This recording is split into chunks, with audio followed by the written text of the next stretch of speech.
রাসূলুল্লাহ সাল্লাল্লাহু আলাইহি সাল্লাম আমাদেরকে যেই সিস্টেমে চলতে বলেছে, সেই সিস্টেমে যদি আপনি আমি না চলি, তাহলে আপনার আমার ইবাদত আল্লাহর কাছে গ্রহণযোগ্য হবে না।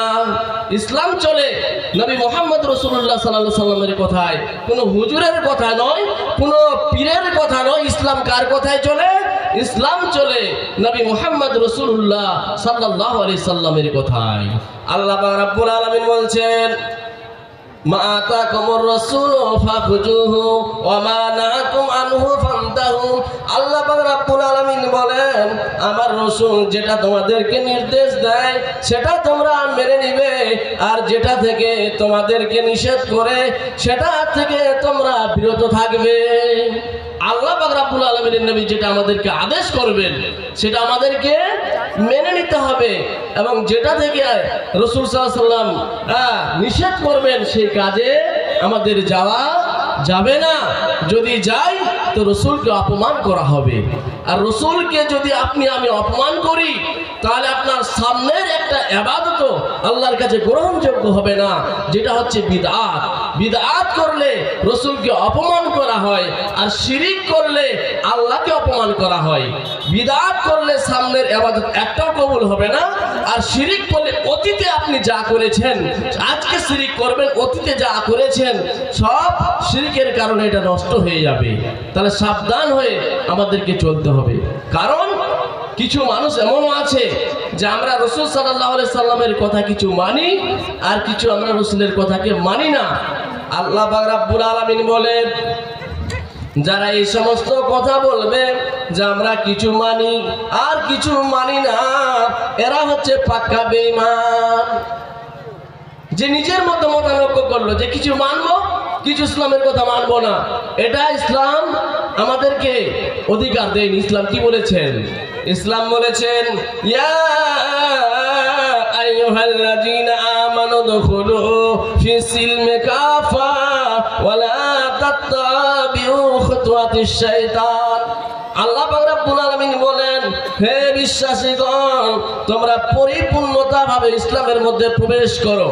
পরিপূর্ণতাভাবে আপনাকে আমাকে ইসলামের মধ্যে প্রবেশ করতে বলা হলো। যদি ইসলামের হয়তো ধরেন 100টা বিধান আছে, আপনি যদি মনে করেন যে আমি 70টা মানবো, 30টা মানবো না, এটা কোনো মুসলমানের কাজ নয়, এটা রাসূলের আদর্শ নয়, এটা রাসূলের নীতি নয়। আল্লাহর কোরআন বলছে, ইয়া আইয়ুহাল্লাযীনা আমানু দুখুলু ফিস সিলমি কাফা। তোমরা পরিপূর্ণতাভাবে ইসলামে ঢুকতে হবে। ওয়ালা তাত্তাবিউ খুতুওয়াতিশ শাইতান। তোমরা শয়তানের ইত্তেবা করো না, শয়তানের অনুসরণ করো না। শয়তান চায় না যে মানুষ যা আপনার জালসাতে বসে নিজের নৈকট্যখানা লাভ করুক, জালসাতে এসে মাদ্রাসায় কিছু দান করুক, এটা শয়তান কখনো চায় না। শয়তান সবসময় এটার বিপক্ষ করে, যে মানুষ জালসাতে আসবে, খাবে দাবে, পাক মেরে চলে যাবে, মাদ্রাসাওয়ালাকে টাকাও দিবে না আর জালসাও শুনবে না, এটা শয়তান চায়। কিন্তু আপনি কি শয়তানের কাজ করবেন? শয়তান তো হচ্ছে আপনার আমার চিরশত্রু। ওয়ালা তাত্তাবিউ খুতুওয়াতিশ শাইতান ইন্নাহু কানা আদুউম মুবিন। শয়তান হচ্ছে আমাদের প্রকাশ্য দুশমন। অতএব শয়তান যেটাতে আনন্দিত হবে সেই কাজ কোনো মুসলমান করতে পারে না। মুসলমান করবে রাসূলের নির্দেশকে ফলো করবে, কোরআন এবং হাদিসের উপরে চলবে, নিজের বাকি জীবনটাকে চালাবে। তাহলে আমি আপনি কি হব?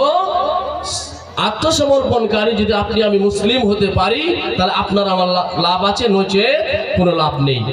নবীর আদর্শকে আপনি ফলো কেন করবেন? আল্লাহ রাসূল সাল্লাল্লাহু আলাইহি সাল্লাম এর সাহাবীরা আনসারীদের ঘটনা যদি আপনারা শুনেন অবাক হয়ে যাবেন। এক আনসারী খুব চিন্তিত। আল্লাহ রাসূল সাল্লাল্লাহু আলাইহি সাল্লামকে তিনি বলছেন, ওগো দয়ার নবীজি, আমি এই জন্য চিন্তিত যে আপনার কথা যখন আমার প্রাণে ভেসে উঠে, জেগে যায়, আমি আপনার সঙ্গে তৎক্ষণাৎ দেখা করার জন্য আসি, এসে আমার অন্তরটা ঠান্ডা করি। বলেন সুবহানাল্লাহ। কিন্তু আমি এটাও ভাবি যে নবীগণ তো জান্নাতে উঁচু স্থলে থাকবে, কিন্তু আপনার সঙ্গে তো জান্নাতে থাকতে পারবো না। হাসরের ময়দানে আপনার সঙ্গে সাক্ষাৎ হবে না, তো কি করে আমি নিজেকে কন্ট্রোল করব, এটাই ভাবছি আমি, এই জন্য আমার মন খারাপ। দয়ার নবী একটু বলবেন।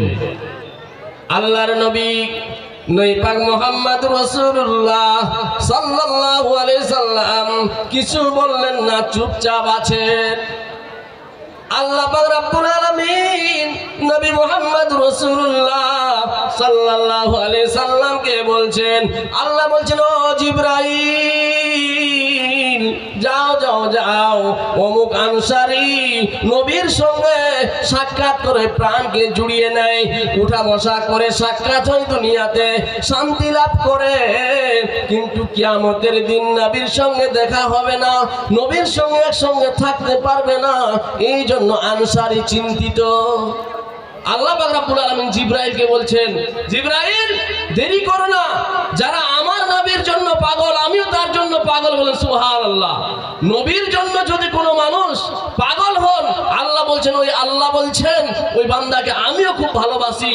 আল্লাহ পাক রব্বুল আলামিন দেরি করলেন না, সঙ্গে সঙ্গে জিবরাইলকে বললেন, জিবরাইল তুমি যাও, নবীকে বলে দাও, নবীকে বলে ওই আনসারীকে সান্ত্বনা দিয়ে দাও। আল্লাহ পাক রব্বুল আলামিন জিবরাইলকে বললেন, জিবরাইল এসে নবী মুহাম্মদুর রাসূলুল্লাহ সাল্লাল্লাহু আলাইহি সাল্লামকে বলছেন, ওয়া মান ইউতিল্লাহা ওয়া রাসূলাহু ফাউলাইকা মা'আল্লাযীনা আনআমা আল্লাহু আলাইহিম মিনান নাবিয়িনা ওয়াস সিদ্দিকিনা ওয়াস শুহাদায়ে ওয়াস সালিহিনা ওয়া হাসুনা উলাইকা রাফিকা। আল্লাহ পাক রব্বুল আলামিন বললেন, ও নবী মুহাম্মদ, যারা আপনার অনুসরণ করবে, আপনার অনুকরণ করবে, আপনাকে যারা ভালোবাসবে, আল্লাহ পাক রব্বুল আলামিন বলছেন তাদের জন্য আমি ইনাম রেখেছি, বড় ধরনের পুরস্কার রেখেছি। বলেন সুবহানাল্লাহ। পুরস্কারটা কি আপনারা কি শুনতে চান না? পুরস্কার হচ্ছে আল্লাহ পাক রব্বুল আলামিন বলছেন, ও নবী আপনি ওই আনসারীকে জানিয়ে দেন, যদি তার ভালোবাসা